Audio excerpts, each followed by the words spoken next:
tahay guddiga sida ay u soo dadaaleen waa uga mahadcelinayaa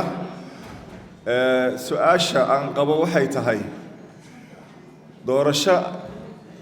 qof iyo cod oo Soomaali oo dhan inay ka qayb gasho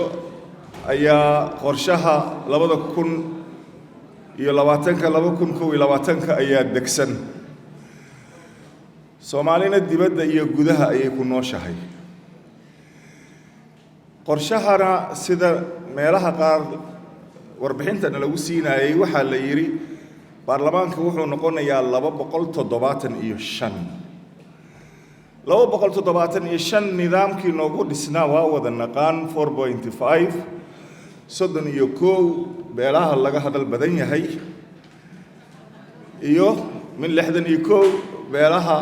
oo ayaga qaylada dheer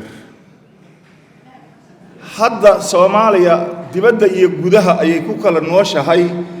xaqna wuxuu leeyahay muwaadinka Soomaaliyeed meel kasto asiga uu joogo inuu codkiisa u baxsado qorshaha ma idinkugu jiraa shalay nin beelaha waaweyn tookadan aan isticmaalo Soomaaliya markuu joogay uu ka tirsanaa ayaa dibadda markuu tagay beelaha yaryarka ku biiri ninkaas haddii xaq uu leeyahay inuu ka codeeyo meesha uu joogo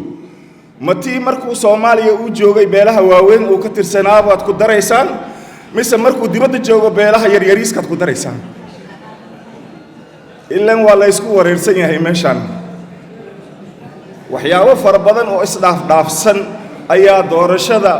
soo bixi doona maadaama dalkan mucjiso ay ka dhacday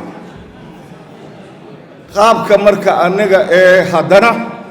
la leeyahay one man one vote waxa la rabaa ninkii cod ama xisbigii tirada badan uu helo inuu kuraasta fara badan isaga uu qaato meeshan waxa tiraadeen 275 la dhaafi maayo haddii adiga aad 100% kuraasta meesha taala xisbiga uu helo reerka adiga aad ka tirsantahay inta uu leeyahay leedahay haddana marka nidaamkan xagee looga dhaqmi doonaa maxaase u bixin doontaan tii hore doorasho dad banay ahayd tan doorashadan ayadana magaceeda maxaad ugu talagashay inaad u bixisaan wassalaamu calaykum